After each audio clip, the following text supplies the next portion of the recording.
Do you want to increase your sales and make more money online? Then it is time for you to take action.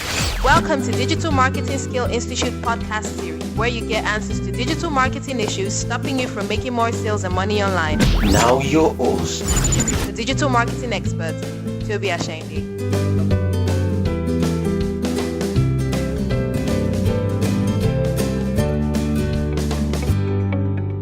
No matter the business you have, if you target the wrong set of people, you're not going to make any sales.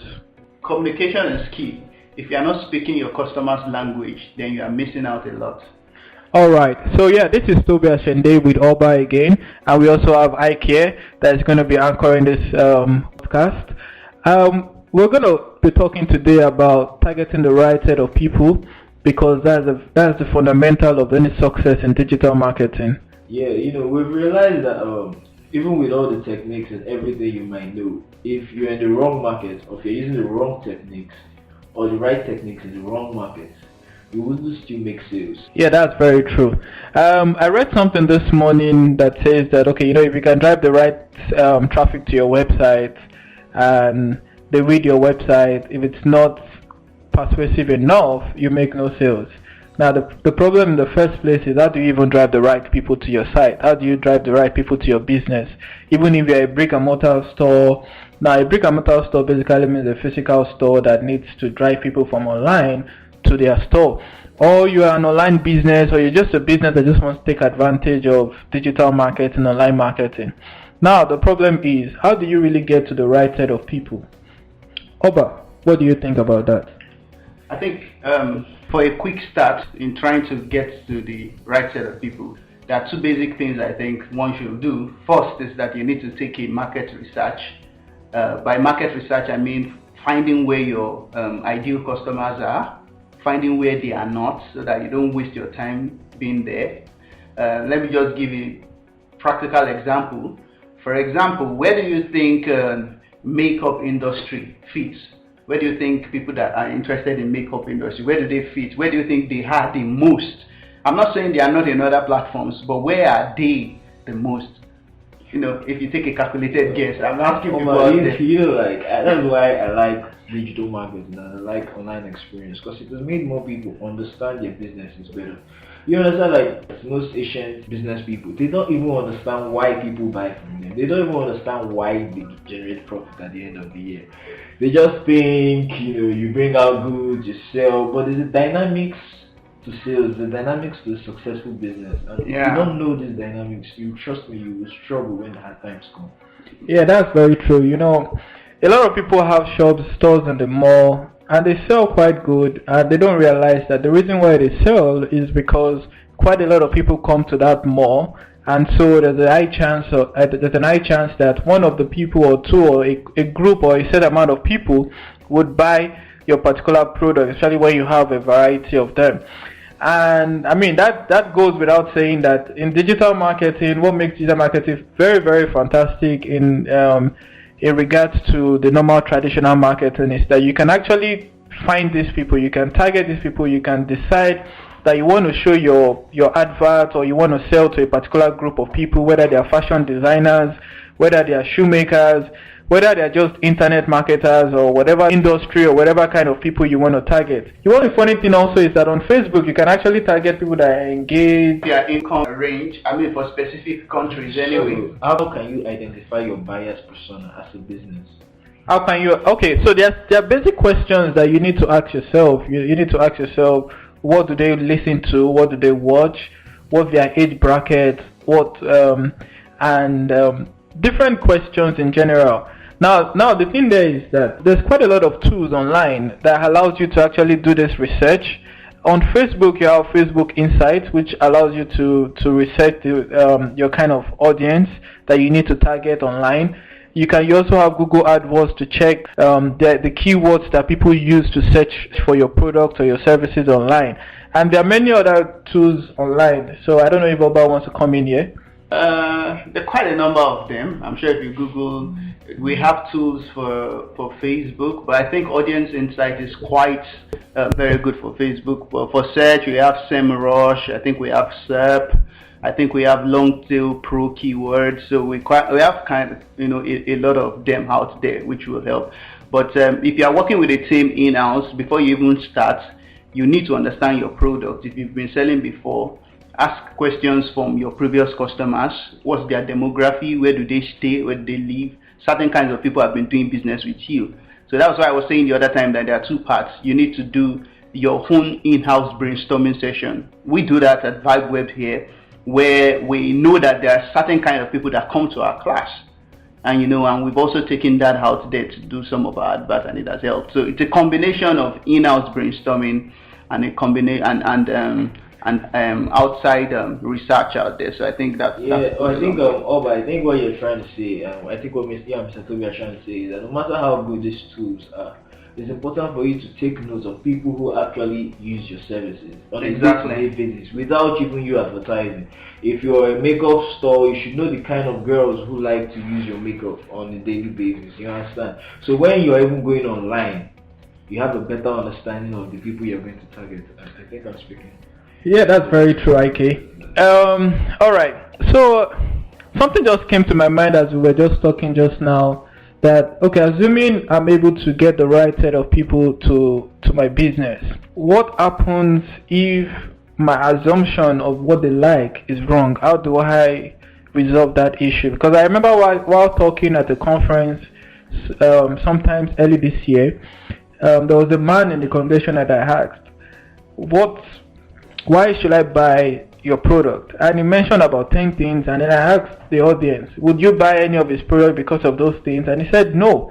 So how can we combine using, especially when it comes to search in this way, how can we combine using what your potential customers are going to be looking for, and how can you take advantage of that? I think it still boils out to know. One of the ways you can know what people are interested in will include the books they read, maybe the books they buy on Amazon, the websites that they visit. For example, there's an interesting data by Facebook that says that when you, based on cookie technology, when you visit another site, Facebook knows that you visit that site. So Facebook follows you to another site. So if you kind of know what your audience, where they are visiting the most, so that you use that to kind of to leverage on your own. So if my audience, if I discover that my audience actually likes Katy Perry, and let's still boil down to what's it called, the makeup, then I have to find a way to know that, okay, how come my audience are liking Katy Perry? There must be something about it, and find a way to use that to leverage your own business. Maybe you need to, find a creative way to use Katy Perry in code, because 80% of your audience likes Katy Perry, and you don't know. Maybe that's just the one thing that you need just to change the whole business, turn it around for you. I think to focus on that point, I think you need to understand how to emotionally manipulate your audience, if you understand what I mean. Oh, that word manipulation is too much. Because sales and everything. I would say emotionally manipulate. I would say emotionally manipulate. The truth about it is that 99% of the decisions that or the choices that we make are already emotional. Yeah. What you want to do is to empathize with whoever you are trying to reach out to. You don't just want to be on their rational side, because people don't think rationally most of the time. You want to reach their emotional. You can have a good product. You can have a nice picture. But if your wording out there is not speaking to somebody, you won't make any sales. But if you find out their problems, I understand what you're saying. And tell them you that one is quite. And you play with it, brother. It's manipulation. All right. Okay, I won't use the word manipulation. I would say you're psychologically selling, emotional selling, and not exactly manipulation. It's very, very essential to understand what your potential customers are looking for, the issues they are facing, and how your product or service is going to solve that solution to them. And being able to craft that in a way that is going to drive sales to you is very, very, very essential. So, Mr. Toby, I like, how do they reach their potential customers? Because I think a lot of people waste a lot of time doing what they don't need to do. Like you can see somebody who say, see, okay, I made 5 million on Linda Ikeji. So everybody just floods to Linda Ikeji and starts throwing ads and starts throwing ads, but not everybody is able to make sales there. So what do you have to? Well, I mean, that's very, very true what you just said now. The first thing first is you need to research the platforms that your potential customers hang out on. And you can use Alexa, you can use SimilarWeb to find out what your competitors are doing and how they're getting their own customers. And then you now trying to target those sites as well. I mean, one fundamental issue that I've seen with a lot of businesses that we've worked with, it's that most of them tend to want to be on every social media platform, but meanwhile it's just a waste of time and a waste of resources. If Facebook is where your success lies, then you need to find ways to improve your marketing on Facebook and get more results on it. If Twitter is where your market is, you need to focus on Twitter and get the best result out of it. When it stops working, you go look for somewhere else again. And I think that's the most fundamental. I was talking about where your customers need to go. There are two types of targeting. You want to look at the broad targeting and specific targeting. If people are going to Linda Ikeji because Linda Ikeji ranks so high and there's a lot of traffic, it's like I'm showing my adverts to about 1 million people that are not targeted. People from all walks of life, people who don't care about, you understand what I'm saying? Because another type of broad targeting is if you go to all this download website where you have pop-ups because they are so cheap and all that.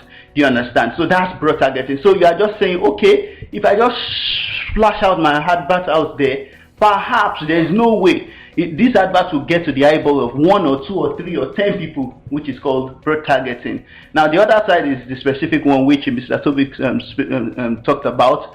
When you know where your audiences are and all that, if they're on Facebook, you stay there. And then what you can later now do is to have things like ad roll, so that yes, you are starting from Facebook, but you've pixeled them. So what ad roll does is that when they are now leaving that particular Facebook, if they've clicked your website, if they go to Twitter, then it shows the advert to them on Twitter. But you didn't run the advert on Twitter initially.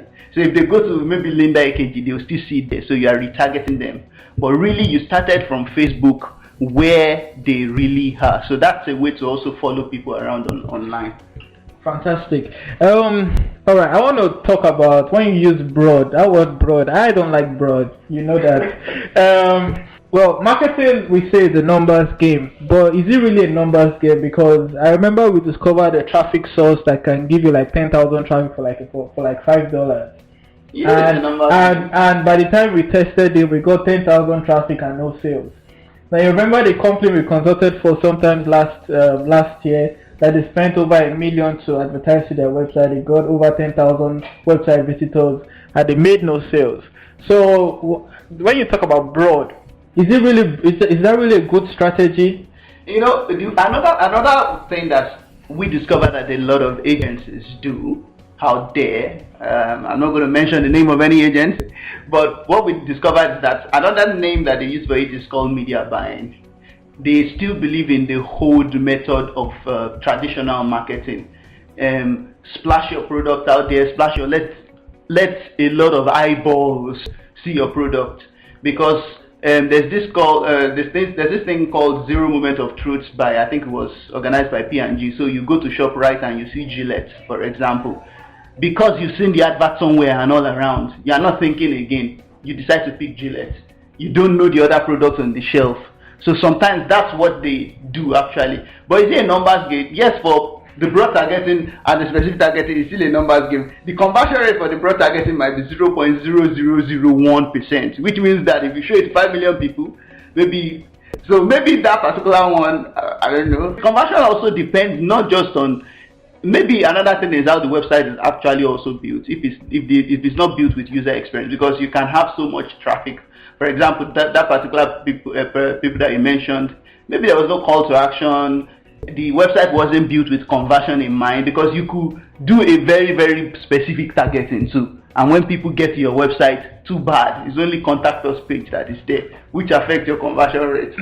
All right. So when we want to go broad, what we mean by broad, and from what Oba has also explained, is that there's success in going broad, but the issue there is that the potentials are low unless you have a very huge budget. You have a huge budget. Unless you have a very huge budget. And the flip side of it is that as a small business, you need to try as much as possible to target your right audience so that you get your conversions quicker. For a big firm, you can have a big budget and go broad and get as many people to get to see your product, and that helps them because there's a psychology effect in it, which Oba explained, that because you've seen it everywhere, automatically that seems to be the product that you trust or the product you will choose when you're put in a situation to buy.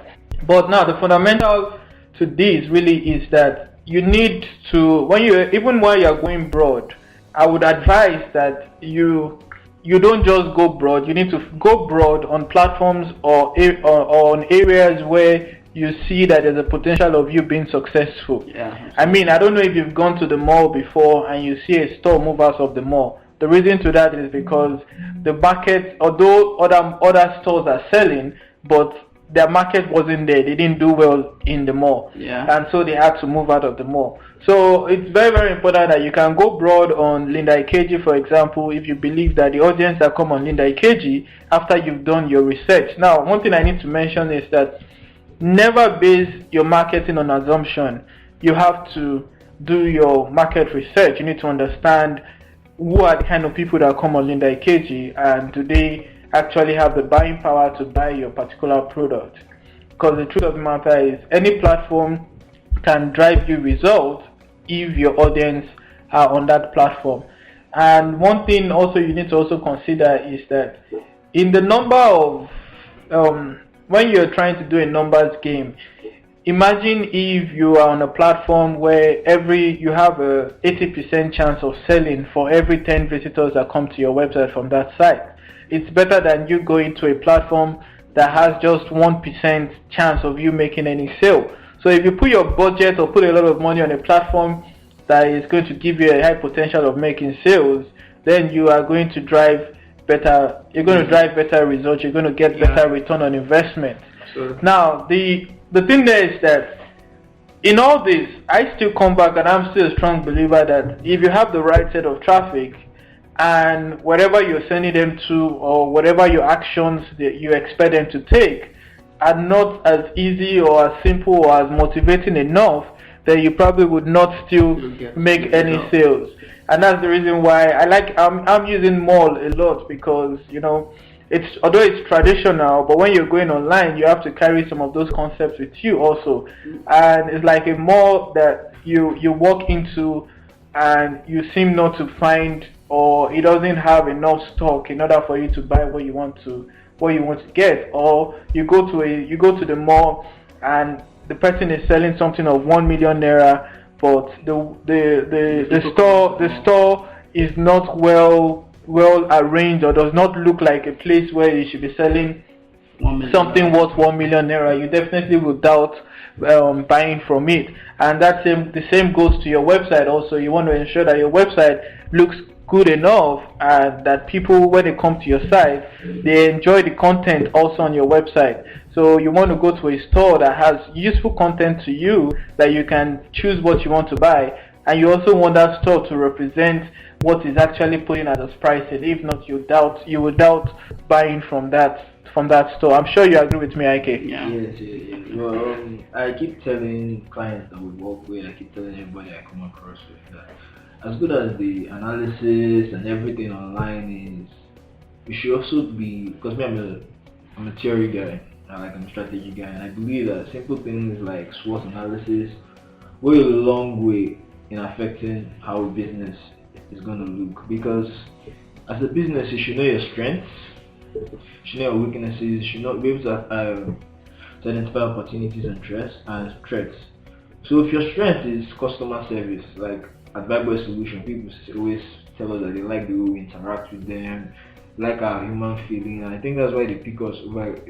So if you know your strengths, that's right, work towards it. If you know that people like you because you give them a good experience, you talk to them, you explain everything, then keep doing that. Wherever, even if you go online, maintain that momentum.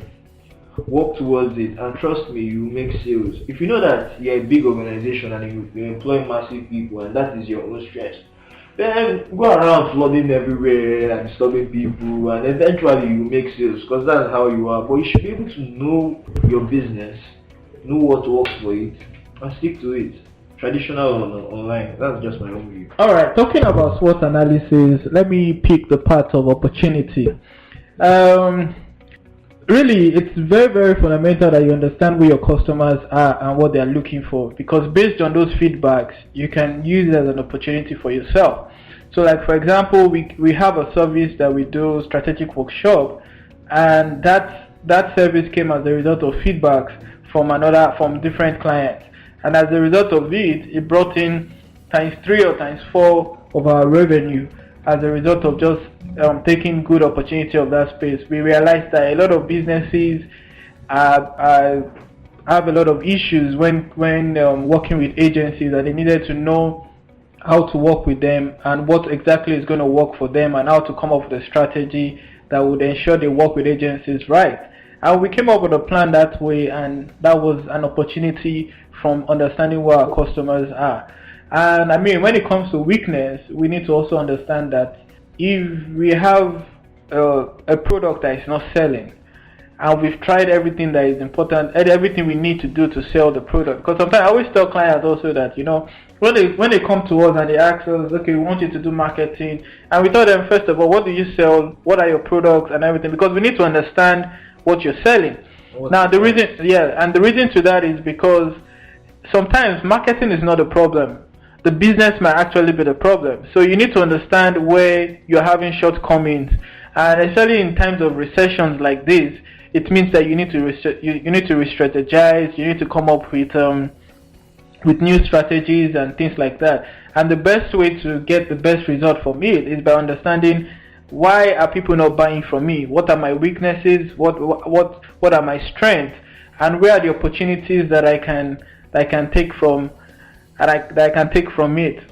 And also, what are the threats? I mean, the competitors. What are the competitors doing? And how can I do better than them? And one thing that I don't know if we've mentioned it, that one of the best ways to know your customers is by researching your competitors and knowing what your competitors are doing, and taking advantage of that data and using it to benefit yourself, which brings in another opportunity for you. Alright, so we've come to the end of this podcast, and if you enjoy this podcast, please do share it with your colleagues, your friends, and anybody that would see this very useful. Thank you very much. You have been listening to the Digital Marketing Skill Institute podcast. Want to learn how to grow your skills and make more money online? Or would you like to start or advance your career in digital marketing? Then you really want to attend the Digital Marketing Skill Institute. Find out more about our courses on www.digitalmarketingskill.com/courses. If you enjoyed listening to this podcast, then make sure you subscribe to get exclusive updates. Also, do not forget to share the podcast with your family, friends, and colleagues. Thank you for listening.